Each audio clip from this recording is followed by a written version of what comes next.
Olá, amigo ligado na programação da TVT e você que nos assiste pelo sistema NET em todo o Brasil. Estamos começando mais um programa Brasil Consciência, a sua revista semanal, uma realização do Sindicato Nacional dos Servidores Públicos Federais na área de Ciência e Tecnologia do setor aeroespacial. No programa de hoje, um tema para lá de interessante que desperta a curiosidade de muita gente. Nós vamos falar sobre raios e os estudos realizados no INPE sobre eles. Para nos ajudar a entender esse trabalho, estamos aqui com o pesquisador Kleber Nakarato, que é um representante do ELAT, o núcleo do INPE que faz esse tipo de pesquisa. Bom, o ELAT já produziu aplicações na área de pesquisas de raios muito interessantes. Uma delas é um sistema de previsão de onde os raios podem vir a ocorrer. Vamos ver o VT do que eu estou falando. Acompanhe.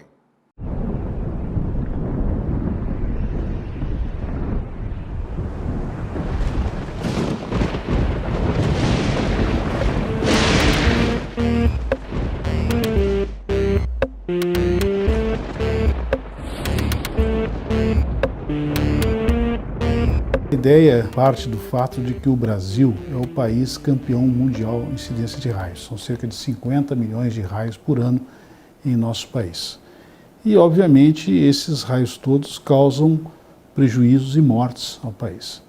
Então, existe, além da pesquisa científica de compreender, vamos dizer assim, como são as características dos raios em detalhes, os raios que eu poderia dizer, os raios brasileiros, né? Porque, obviamente, a nossa situação meteorológica é muito diferente de países do hemisfério norte, assim por diante. Além dessa motivação científica, existe a preocupação, vamos dizer assim, social, né, de tentar contribuir para minimizar, ao menos, os prejuízos e as mortes. E, nesse sentido, a gente precisa conhecer a variabilidade dos raios, quer dizer, como que os raios se comportavam no passado, como se comportam no presente, e, a partir daí, poder entender um pouquinho ou estimar como eles vão ser no futuro. E essa é a ideia do projeto temático da FAPESP, estudar a variabilidade na ocorrência de raios no Brasil.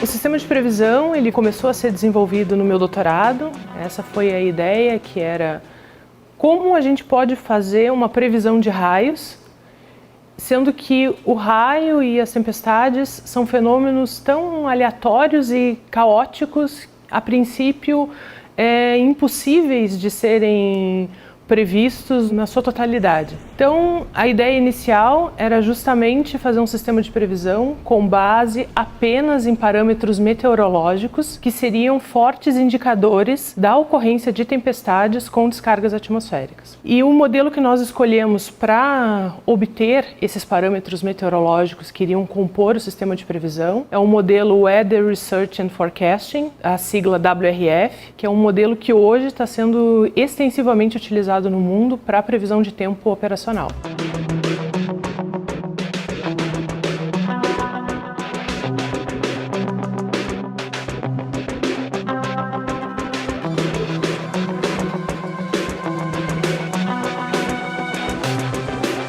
Previsão é sempre uma coisa sujeita a erro, faz parte do processo de previsão, ninguém acerta 100%.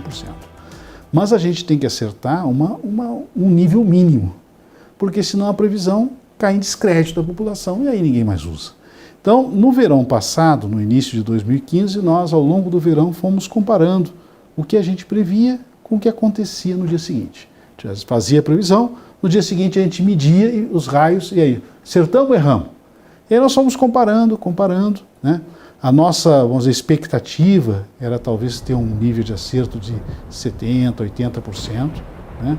E nos surpreendeu até que o nível de acerto, e a maioria das vezes, ultrapassa esse limiar. Está na faixa de 80%, 85%, que é o nível de acerto da previsão no tempo. O sistema de previsão de raios, ele não fornece a quantidade de raios. O sistema ele indica as regiões que têm potencial para a ocorrência de raios. Então aqui a gente tem um exemplo do mapa de previsão de raios, onde as regiões que tendem mais para as cores quentes indicam uma probabilidade maior e aquelas para as cores frias uma probabilidade menor.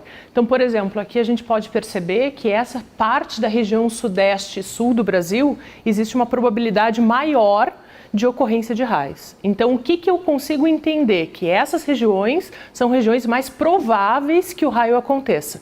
Não necessariamente essas cores querem dizer a intensidade de raios, que aqui ocorrerá mais raios, por exemplo, que na região nordeste.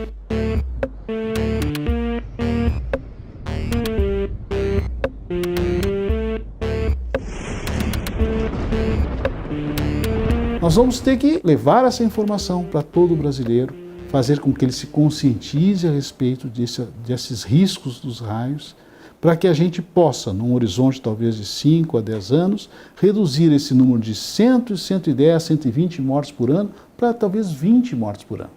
Vamos salvar 100 vidas por ano. Isso se nós pensarmos nas mortes. Mas nós temos no Brasil talvez 500 pessoas que são atingidas, que sobrevivem, mas que passam a viver com problemas. E talvez nós podemos também reduzir esse número de 500 para 100. Ou seja, levar os nossos números aos números de um país do primeiro mundo.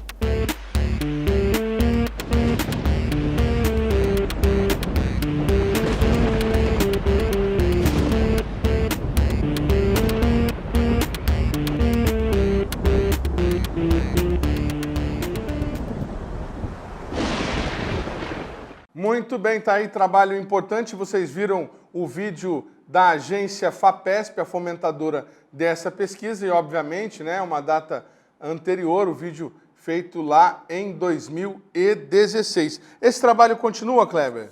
Continua.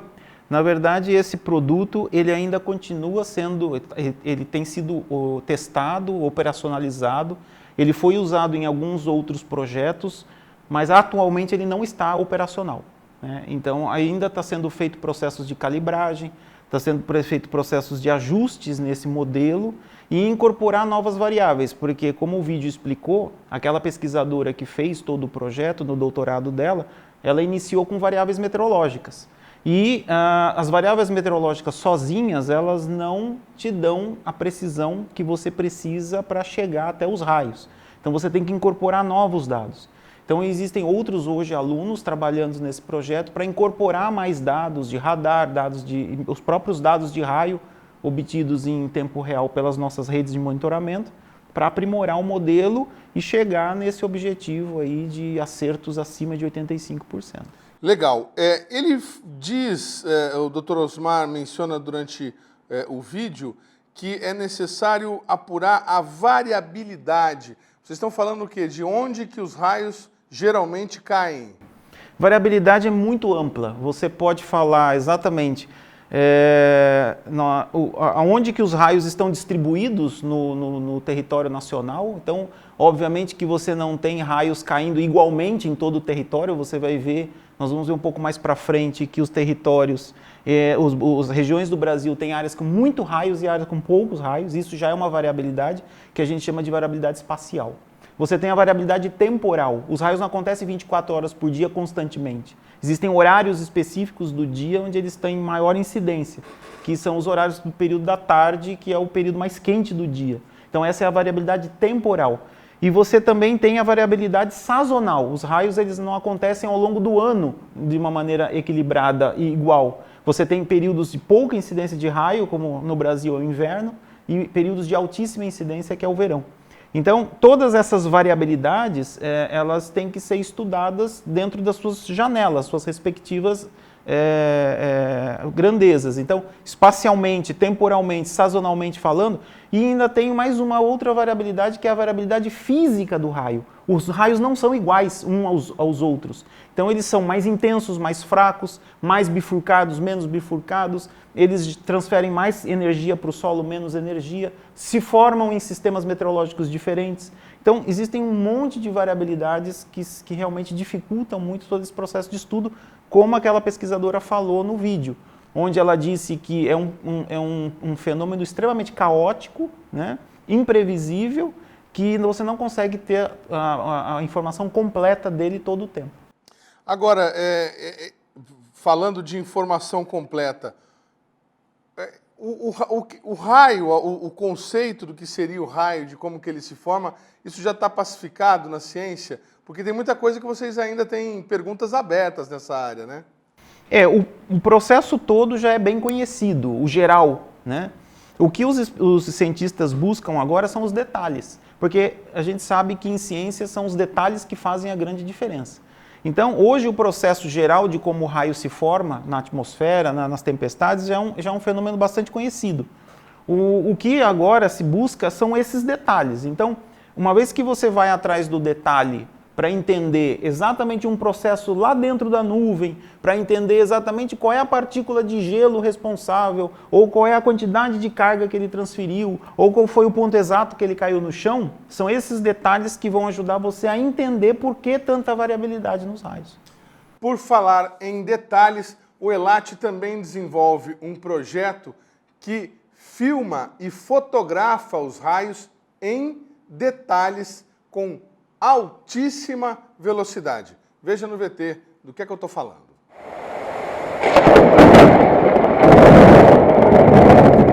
Esse laboratório ele está destinado a registrar imagens de raios. Nós temos câmeras de alta velocidade. Essas câmeras de alta velocidade elas registram o raio no seu movimento da nuvem até o solo e já registrou também pela primeira vez no Brasil do solo até a nuvem, os raios chamados ascendentes. O que a gente tenta entender com essas câmeras são as propriedades físicas dos raios, né? Como é que são os parâmetros principais dos raios para que a gente possa se proteger contra eles. Agora nós estamos com câmeras ao longo de todo o INPE, nós temos câmeras aqui nessa sala, nesse laboratório e em outros lugares do INPE para tentar filmar o raio de diferentes ângulos para que você possa depois saber exatamente onde ele caiu, qual foi o movimento que ele fez e aí comparar com as outras medidas auxiliares que nós temos também. Nós temos medidas auxiliares de raio-x, medidas auxiliares de campo elétrico, campo elétrico da nuvem, e tudo isso a gente combina com a imagem do raio. É interessante, né? Apesar do para-raio ter sido aí bolado por Franklin em 1700, meados dos anos 1700, do século XVIII, nós até hoje, né, depois de 250 anos, nós ainda não sabemos exatamente como é que o para-raio funciona. E nós estamos tentando hoje descobrir como é que os raios, né, se conectam aos para-raios.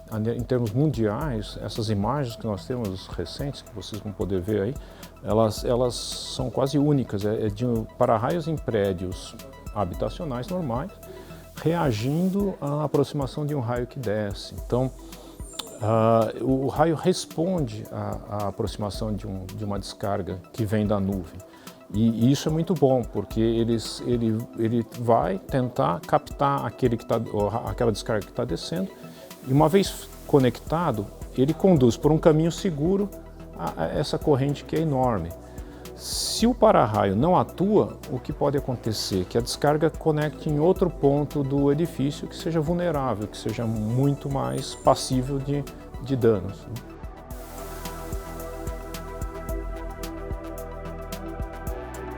As pessoas já devem ter ouvido falar, por exemplo, um raio caiu ali no campo de futebol e muitos jogadores caíram no chão. Quantos foram atingidos? Às vezes nenhum deles foi atingido, simplesmente caiu perto.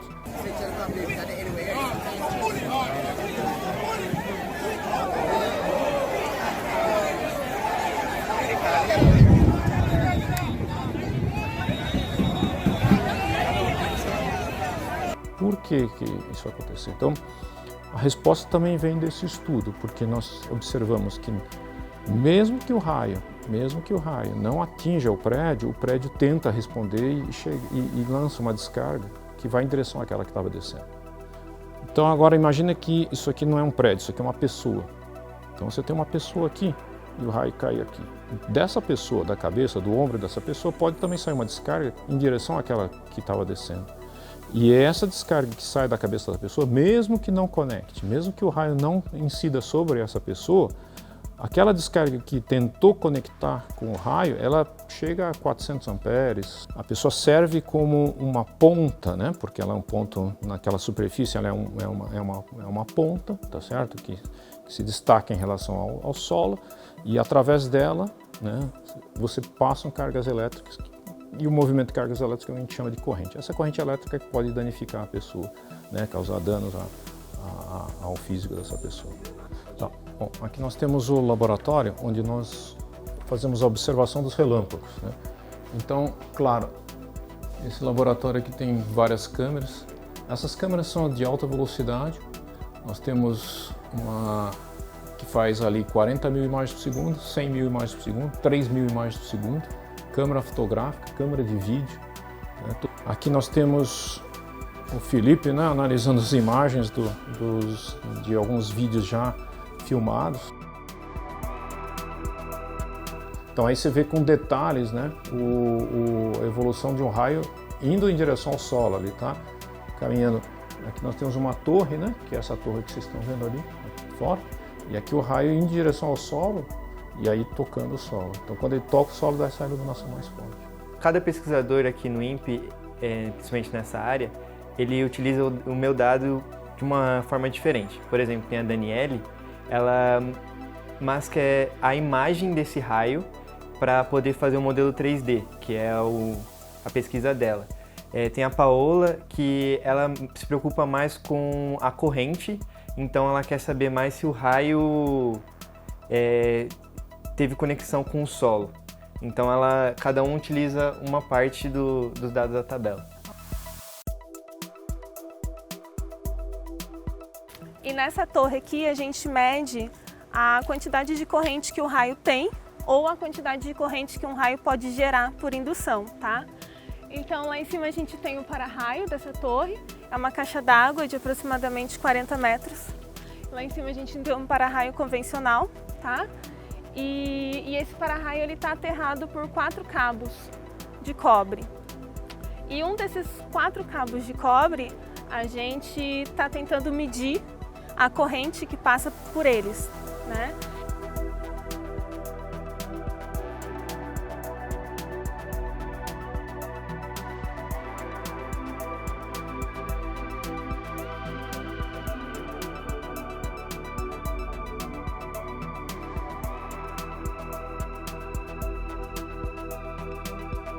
Então a gente instalou um sensor de corrente, que é esse cara aqui, o verde, tá? Ele é chamado de Pearson. Ele mede a corrente que passa por esse fio de cobre e aí é transmitido por fibra ótica, por essa fibra ótica que está passando por aqui, tá? Ela vai chegar ali nessa primeira sala que a gente tem aqui no laboratório, no Lambda, e ali tem um computador que coleta os dados e aí a gente consegue identificar a corrente que o raio tem, tá? Aquela ali é uma antena de GPS que a gente precisa utilizar para saber o tempo exato da conexão do raio. E a partir dessas informações a gente consegue adquirir a corrente ou a indução que um raio pode gerar nessa nossa torre aqui.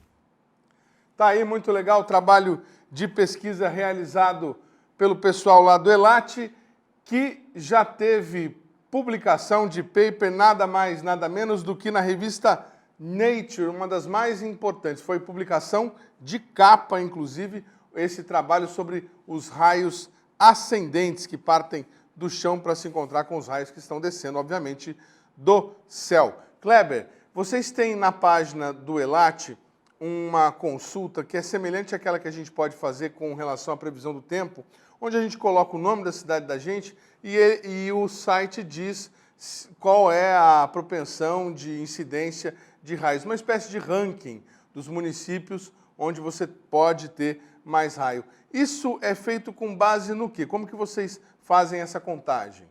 Isso é feito usando as redes de solo. Você tem 2 grandes sistemas de monitoramento de raios no mundo. Você tem as redes de solo, que aqui no Brasil nós temos 2, que são redes brasileiras, e a gente também utiliza uma terceira rede, que é uma rede americana, em escala global. E existem os satélites. Os satélites eles também monitoram raios hoje. Na verdade, o monitoramento por satélite ele começou lá na década de 80. O primeiro satélite que começou a monitorar raios ele foi lançado no início da década de 90, né, mais para metade da década de 90. E depois essa tecnologia foi evoluindo e hoje nós temos um satélite geoestacionário, que é o novo GOES 16 e 17, que eles têm sensores de raio monitorando 24 horas por dia geoestacionário.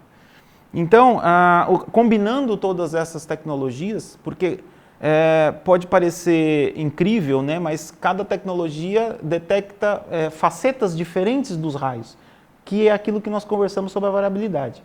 Então, dependendo do tipo de sistema, você enxerga determinadas características do raio e outros sistemas enxergam outras características dos raios. A grande diferença entre os sistemas é que os sistemas de solo são eletromagnéticos, eles detectam radiação.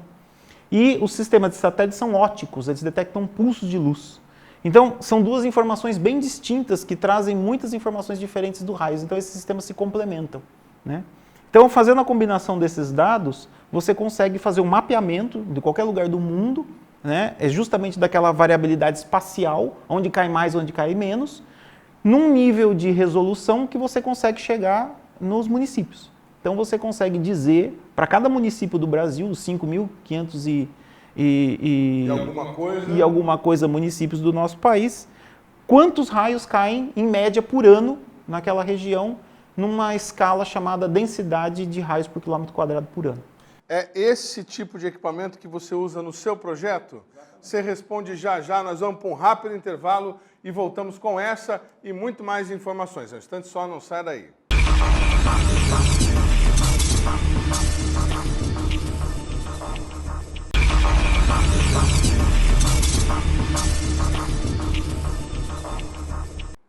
Segundo bloco, o programa Brasil Consciência, falando hoje sobre raios e trovões que amedrontam e fascinam muita gente. Conosco aqui o Kleber Nakarato, pesquisador lá do ELAT, o núcleo de pesquisa do INPE, que estuda raios no Brasil e no mundo. Bom, a gente estava falando um pouco no bloco anterior sobre a questão da variabilidade, estava chegando no seu projeto, mas antes da gente falar do projeto do Kleber, nós visitamos o INPE fora de São José dos Campos para ver um trabalho que está sendo desenvolvido que emite alertas nas praias paulistas quando há perigo de raio. Vamos conhecer essa iniciativa. Veja no VT.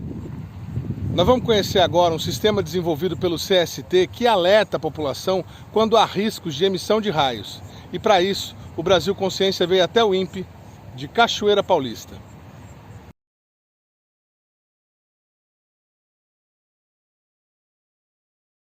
Nós começamos um trabalho de monitoramento no litoral paulista em novembro do ano passado, novembro de 2019.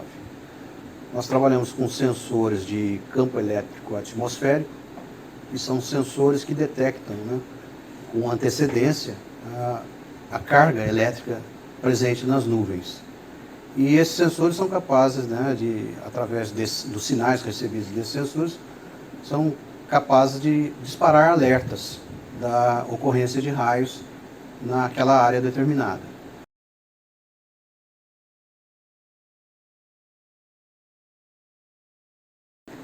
Então, os sensores, eles trabalham medindo o tempo todo o campo elétrico atmosférico, sendo que esse campo elétrico ele é perturbado pelas nuvens, né, que surgem carregadas de eletricidade, que podem produzir raios, e pela variação do sinal desses sensores é possível, né, dar um alerta com antecedência de até 20 minutos.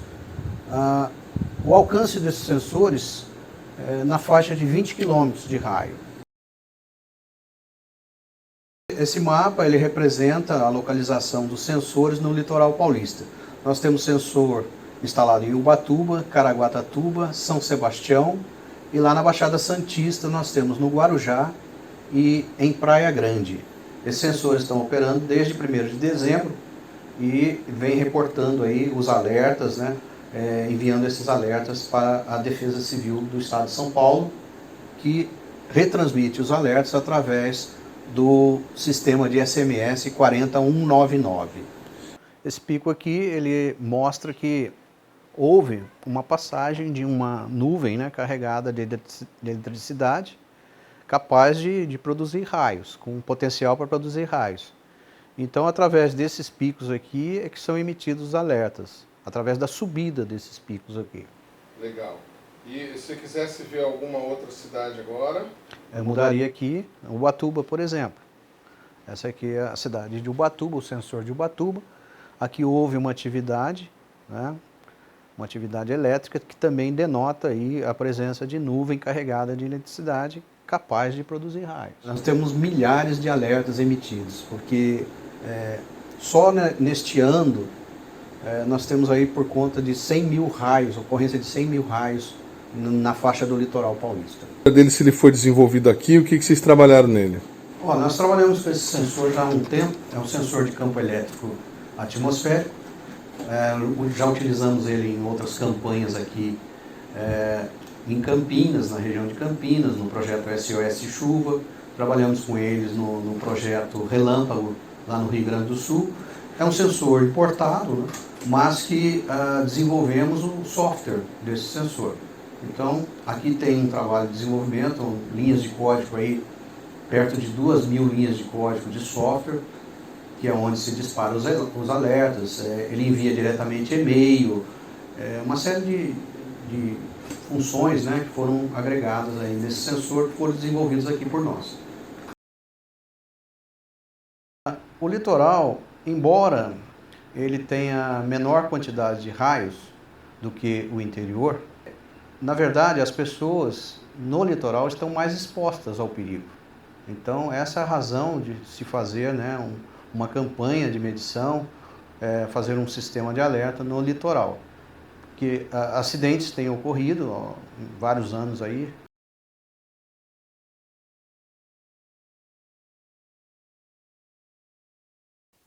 Eu fiz a minha tese em cima dessa aqui, no entorno de São José dos Campos, né? Eu tenho lá Iaê, depois tem Jacareí, Horto lá em São José, Caçapava, Paraibuna, Salesópolis, Mogi das Cruzes, Guararema, Igaratá e Santa Isabel. Então eu tinha essa rede, os amarelos eram do CTA, os círculos amarelos eram sensores do CTA e os vermelhos eram os sensores do INPE que a gente complementou. Tem vários artigos publicados sobre essa rede de sensores aí. Como a gente já tinha essa experiência no interior, então fizemos aí essa campanha, que é a primeira no Brasil, né, no litoral, com o propósito de proteção das pessoas. Esse ano a gente vai fechar essa campanha em meados de abril ou início de maio, até as chuvas cessarem completamente. E a ideia é retornarmos no ano que vem com uma nova campanha, colocando mais sensores, adensando essa rede, né, envolvendo mais cidades aí no litoral paulista.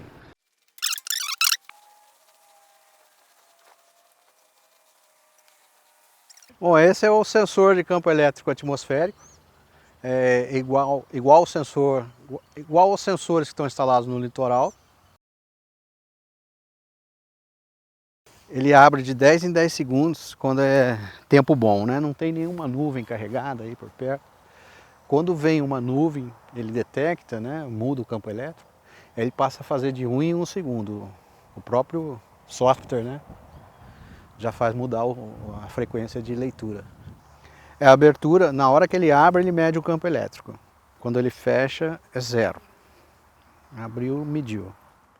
Muito bem, tá aí trabalho em parceria com a Defesa Civil, e se você mora em alguma dessas áreas e quiser receber os alertas, é só entrar lá no site da Defesa Civil, cadastrar o seu número de telefone, que daí você começa a receber periodicamente todos os informes por SMS da Defesa Civil, que incluirão também raios, mas também probabilidade de chuvas fortes, alagamentos e tudo mais que a Defesa Civil oferece de informação.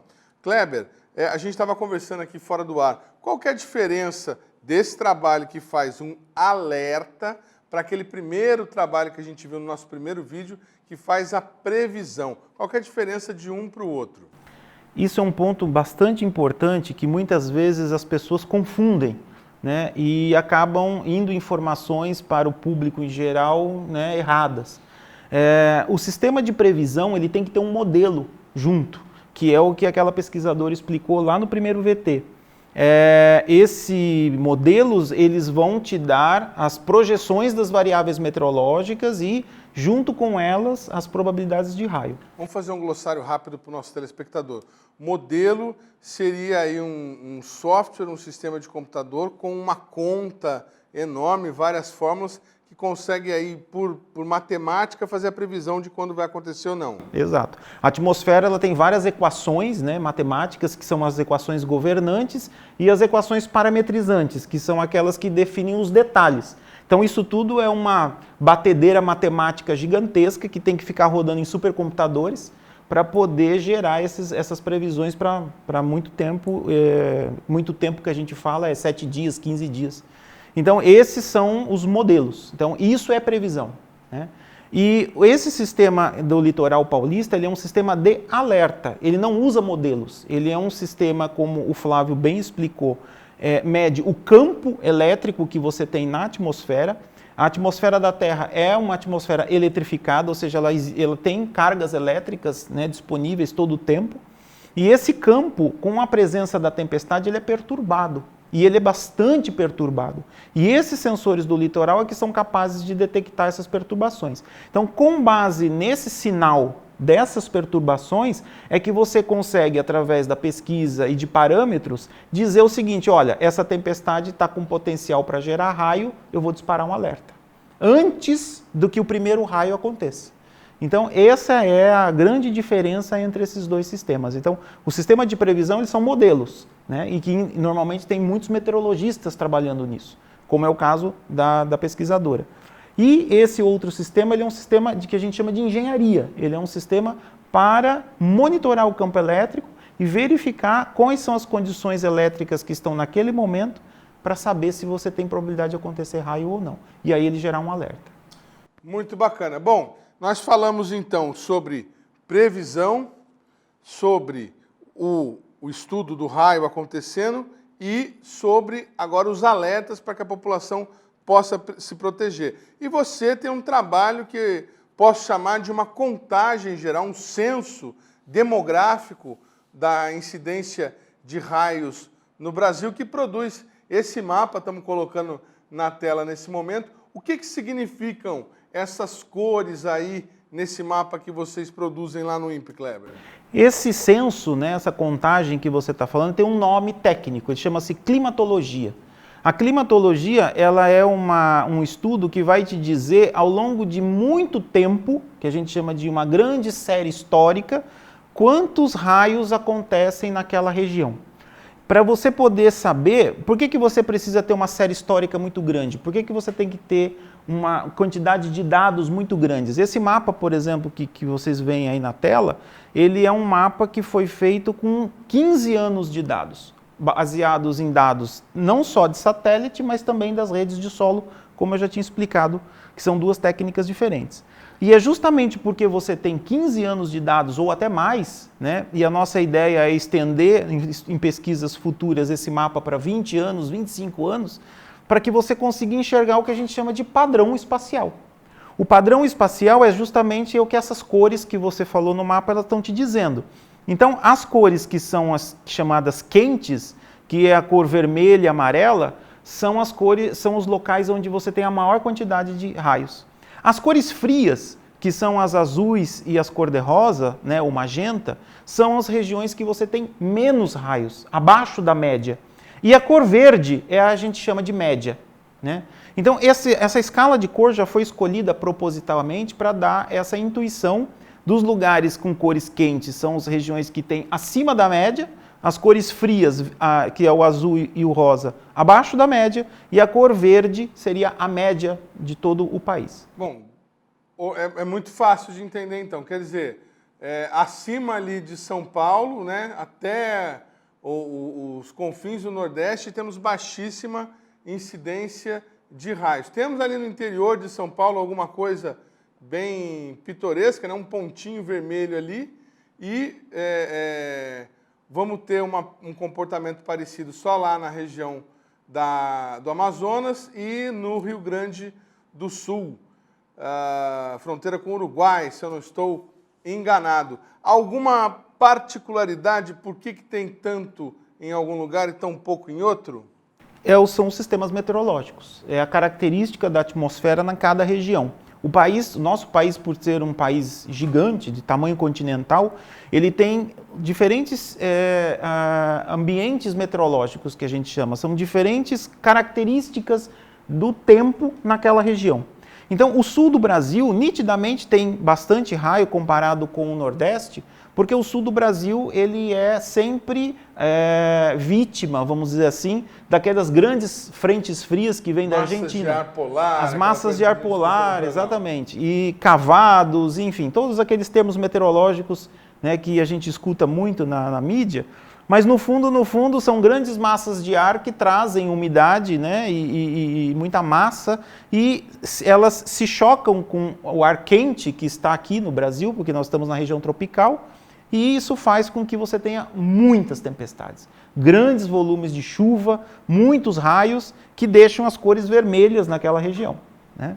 À medida que você vai para o Nordeste, a característica muda completamente. O nosso Nordeste ele tem uma característica quase semidesértica, tanto que nós temos regiões praticamente desertas no Nordeste que passam anos sem chover, né? A famosa seca do Nordeste, que a gente escuta há décadas se falar desse problema. Desde que eu me entendo por gente, eu escuto falar de seca. Talvez dos nossos avós, dos nossos bisavós e tataravós, mas isso é uma questão da natureza, é ambiental, vai ser sempre assim, né? Então, ou o homem se adapta a essa condição, ou ele sai de lá, não tem o que fazer, né? Porque vai ser sempre assim. Então, o Nordeste, ele tem claramente, como vocês podem ver nas cores, são áreas de muito pouca incidência de raios, mas lembre-se, tá? Não é igual refrigerante zero, o Brasil não é raio zero, né? Todas as regiões do nosso país caem raios. Pode ser pouco, mas cai. Se vocês olharem no detalhe desse mapa, vocês podem ver que a escala cor-de-rosa, que é a menor de todas, ela não é zero, ela é meio. Por que nós fizemos questão de mostrar isso? Porque o Brasil não tem raio zero, não tem região com raio zero. Cai raio no Nordeste, sim, e mata pessoas. Por incrível que pareça, morrem pessoas vítimas por raios nas regiões cor-de-rosa. Agora, você estava falando dessa rede que monitora essas informações, são de 15 anos. Nós visitamos lá em Cachoeira Paulista, tem um dos equipamentos que vocês usam em solo, é uma estação. O que seria aquele equipamento? Ela recebe um sinal, uma luz do raio, o que ela capta? Não a luz, radiação eletromagnética. Radiação eletromagnética. Na verdade, se a gente for falar fisicamente, né, a luz também é uma radiação eletromagnética, mas é que elas são faixas diferentes.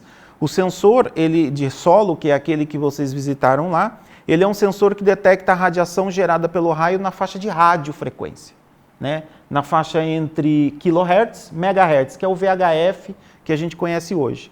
E a luz, ela trabalha nas faixas de nanômetros, né? Que é o comprimento de onda, que são frequências muito mais altas, que são detectados por sensores ópticos, pelos satélites.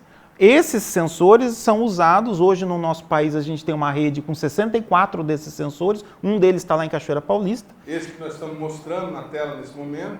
Esse sensor que está aí, ele é um sensor, vocês podem ver pelo desenho dele, que ele é igualzinho uma antena, ele é justamente para detectar essa radiação na faixa de rádio e triangular as informações. Então, quando o raio ele acontece na atmosfera, ele irradia ondas eletromagnéticas na faixa de rádio.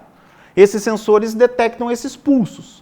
Não é só um sensor que detecta, são vários, 5, 6, 10... 64 no caso. Não chegam aos 64, mas existem raios tão intensos que sensibilizam até 20 sensores. Ah, pois não. Ao cair, ele mobiliza a região Exatamente. próxima onde ele cai. O raio, quando ele acontece numa região, o exemplo que a gente dá é igual você jogar uma pedra num lago. Sim. Ele gera uma onda eletromagnética circular que se propaga para todos os lados. Ele é tridimensional e para cima também. E os sensores que estão ao redor vão sendo sensibilizados por essa onda. Aí, através de algoritmos matemáticos de triangulação, você consegue meio que voltar no tempo e achar onde que foi o ponto de origem daquela. Esse é o processo de localização, chama-se geolocalização dos raios. Então, essa rede permite a gente localizar os raios, os pontos que eles aconteceram, com precisão até de 100 metros. Por isso que a gente consegue fazer esses mapas com alta precisão. E foi justamente graças a essa tecnologia de satélites e de redes de alta precisão que a gente conseguiu substituir os mapas das normas de proteção contra os raios, que eram mapas muito antigos, chamados isocerâunicos, que eram mapas feitos com métodos muito imprecisos e que foram substituídos exatamente por mapas como esse que você vê na tela, que são muito mais precisos e conseguem fornecer muito melhor informação para o pessoal da engenharia fazer projeto de para-raio. Muito bem, mais uma balbúrdia realizada pelos pesquisadores do INPE. O programa Brasil Consciência vai para um rápido intervalo e a gente volta já já.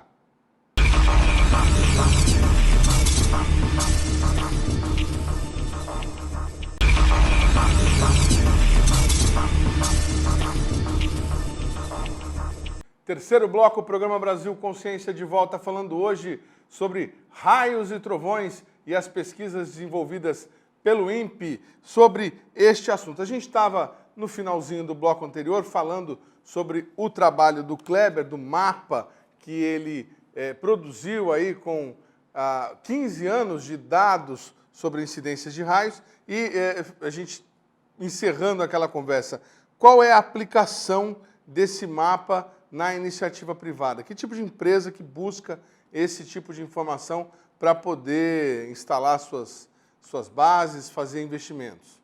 Além de todo o setor de engenharia que usa esse mapa, como ele está na norma de proteção da ABNT, ele é a referência para qualquer pessoa fazer projeto, qualquer engenheiro elétrico, qualquer empresa especializada, fazer os projetos de para-raios, que o Marcelo estuda justamente como que esses para-raios funcionam do ponto de vista físico, mas você tem que ter um projeto.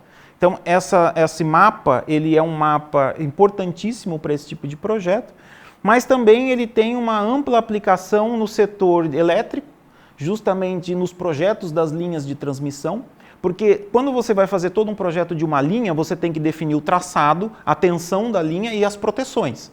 Então, se você já sabe que aquela linha vai passar por uma região de alta incidência, você tem várias opções de projeto. Ou você desvia a linha, ou se ela obrigatoriamente vai ter que passar ali por qualquer outra limitação física, você vai ter que fazer proteções mais robustas para aquela linha poder suportar aquela incidência alta naquela região, né? Então, isso para efeitos de eficiência energética e de distribuição e de transmissão de energia elétrica é fundamental.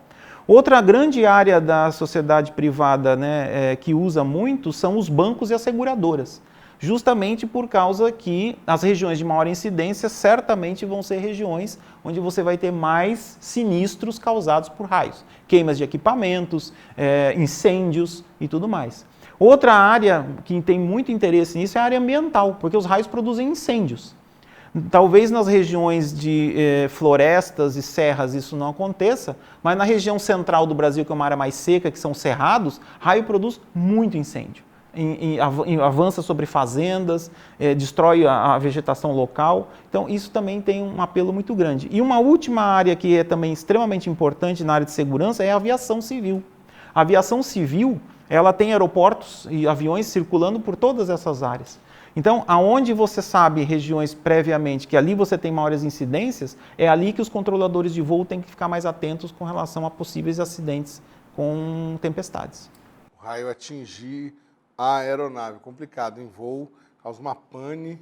É verdade. Já tem acidentes documentados com relação a isso. Agora, Kleber, você estava falando a respeito da previsão e do monitoramento. Nós temos esse trabalho no Brasil por conta do número de incidentes, de acidentes que nós temos, pelo volume de raios. O Brasil pode ser considerado assim um país em que nós temos uma grande concentração de raios. Isso é um perigo para a nossa população. São os raios o nosso tornado, o nosso furacão, o nosso terremoto, digamos assim?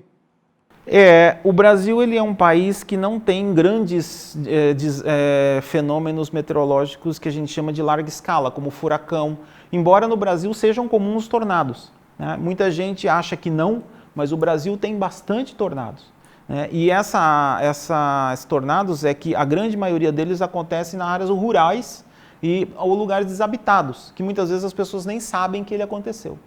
Mas quando eles acontecem em regiões urbanas, como aquele que aconteceu alguns anos atrás em Campinas, aí vocês podem ver o nível da destruição.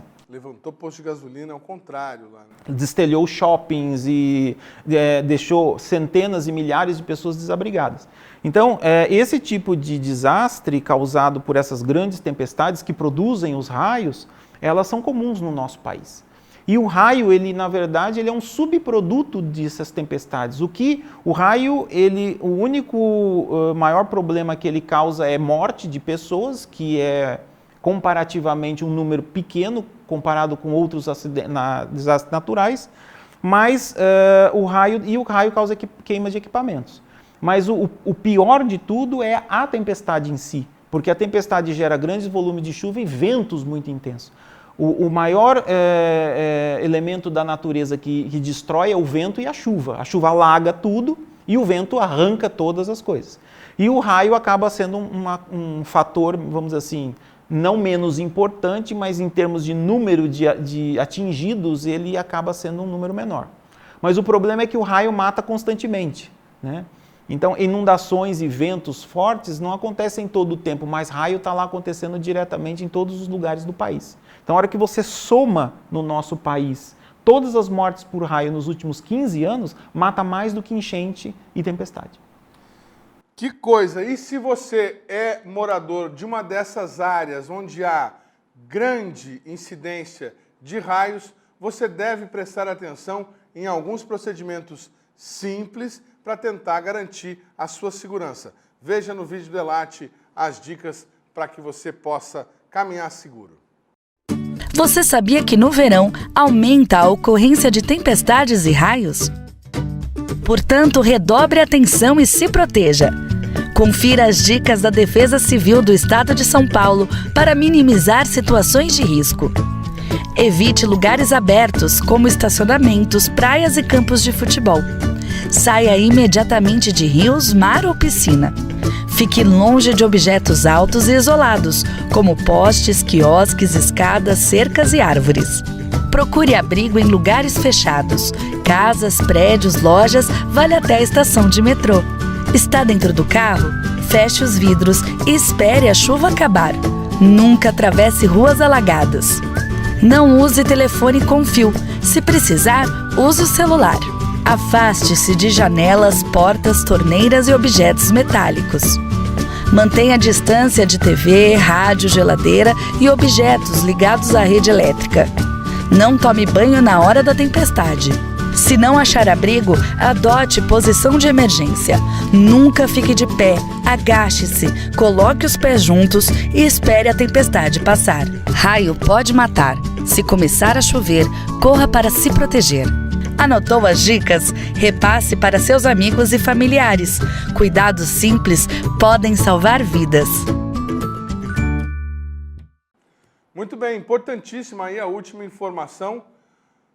Há um grande número de pessoas que morrem vítimas de descargas elétricas dentro de casa, principalmente tomando banho. Por quê, Kleber? O que acontece para que essas pessoas sintam os efeitos de uma descarga elétrica que muitas vezes aconteceu do lado de fora da residência?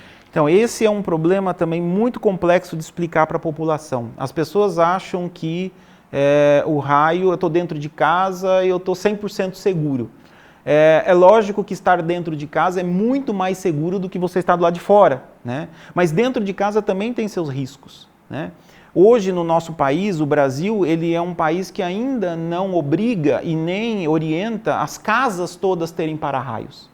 Qual de vocês tem uma casa que tem um para-raio instalado nela, conforme as normas? Isso seria o prudente, se eu tenho uma casa numa área de grande incidência? Esse é o ideal, principalmente as casas que ficam nas áreas rurais, que são isoladas. As casas que estão dentro de áreas urbanas, elas têm os prédios e têm outras estruturas próximas que ajudam a minimizar esse tipo de risco. Mas nada impede que um raio atinja os postes de energia de distribuição e essa sobretensão entre para dentro da sua casa e chegue nos equipamentos elétricos, no chuveiro. Por isso que o vídeo fala não tocar nos equipamentos elétricos ligados na rede elétrica, não falar no celular carregando na tomada, não falar no telefone com fio, porque todos esses equipamentos estão ligados na rede elétrica. E um raio que caia lá fora, na linha de distribuição, que está aqueles postes que passam aqueles 3 fios, Isso vai passar para dentro da sua casa, muitas vezes, queimar equipamentos e pode eletrocutar pessoas e elas morrerem. As estatísticas mostram que 15% das pessoas que morrem por raios no Brasil morrem dentro de casa. E a grande maioria desses casos é por causa de ter contato com equipamentos que estão ligados na rede elétrica. Estamos colocando na tela, nesse momento, as estatísticas do ELAT para as mortes causadas por raios. Como disse o Kleber, essa questão dos acidentes dentro de casa tem 15% das ocorrências, mas o maior número de trabalhadores e pessoas que estão no campo, né, durante aí as suas atividades, chegando ali perto da casa de 30%. A pessoa que está no campo, muitas vezes ela imagina que se ela não segurar numa foice, se ela estiver caminhando tranquilamente, ela não tem risco nenhum. Pelo que a gente pôde entender, não é bem assim. No caso de você estar num campo aberto, qual que seria o procedimento? Estou caminhando numa estrada rural e começou a chover com raio de repente. O que eu faço? Bom, o mais importante de tudo é perceber que as áreas rurais são as regiões de maior risco para acidente com raios. As estatísticas mostram aí, dependendo da região, até 40% das mortes acontecem nas áreas rurais ou áreas abertas. Estar em lugar aberto durante a tempestade não é seguro em nenhuma circunstância.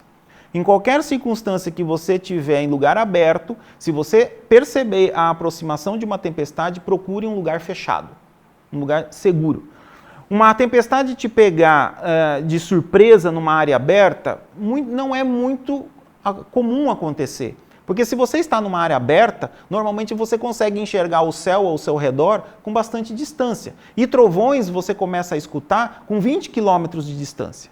Então, você ser pego de surpresa numa área aberta costuma ser muito difícil, a não ser que você realmente não esteja prestando atenção em nada do que esteja acontecendo ao seu redor. Ou seja, uma chuva muito de repente, né? Ou uma tempestade que se forme muito rápido em cima de você. Mas isso também tem um indicador prévio, vento. Se você estiver num lugar e começar a ventar demais, olhe para cima. Provavelmente tem uma nuvem se formando em cima de você. Então, procure nesse momento, se você, por exemplo, um exemplo talvez mais crítico seja um barquinho pescando no meio de um rio. Se você começa a perceber qualquer coisa dessa, já começa a se movimentar para trazer o barquinho de volta e sair, você vai estar cheio de árvores em volta, sair dessas árvores. Entra dentro do seu carro e fica ali dentro. Carro, ônibus, qualquer veículo metálico fechado é 100% seguro contra raio. Mas aí eu preciso fechar a janela. Você tem que fechar as portas e estar lá dentro do seu carro fechado. As janelas, os vidros podem ficar abertos, não tem problema. Mas se estiver chovendo, vai chover dentro do carro. Mas, independentemente disso, o importante é estar dentro da estrutura metálica fechada. Porque às vezes a gente imagina que tem que fazer aquela cabine hermética, não é bem isso. Tem alguma coisa a ver das lendas urbanas que a gente escuta desde criança de que o pneu é um isolante para a descarga elétrica? Ele isola da corrente elétrica, do raio que pode vir pela superfície, mas ele não é o fator principal para proteger uma pessoa dentro do carro.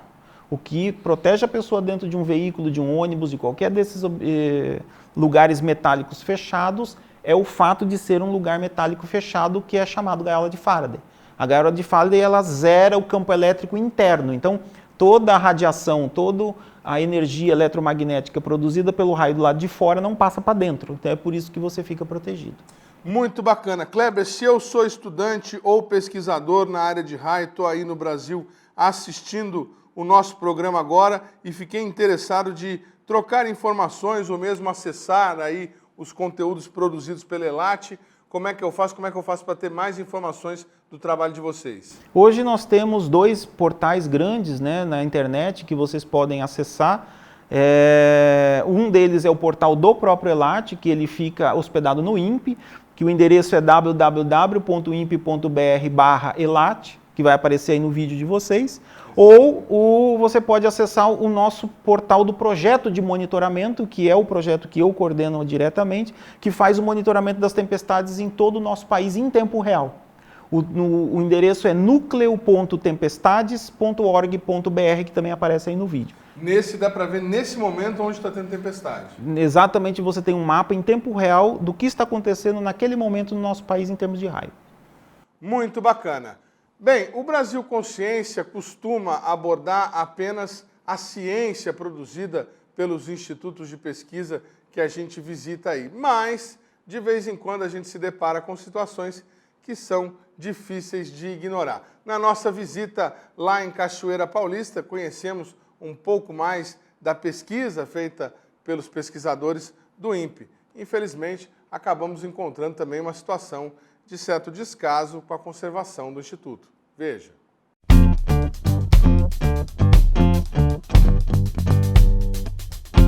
Para você que nunca veio aqui no CPTEC de Cachoeira Paulista, aqui era uma antiga fazenda e sempre foi muito bem cuidada, inclusive muito bem sinalizada nas ruas de calçamento que tem aqui dentro. Mas agora, olha, por causa do mato, tem placa que está desaparecida no meio da folhagem. E essa situação se repete em praticamente todo lugar que você olha.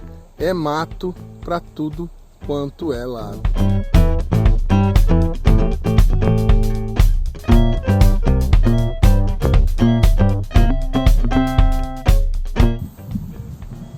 Em alguns pontos, o mato está tão grande que está dando para se esconder.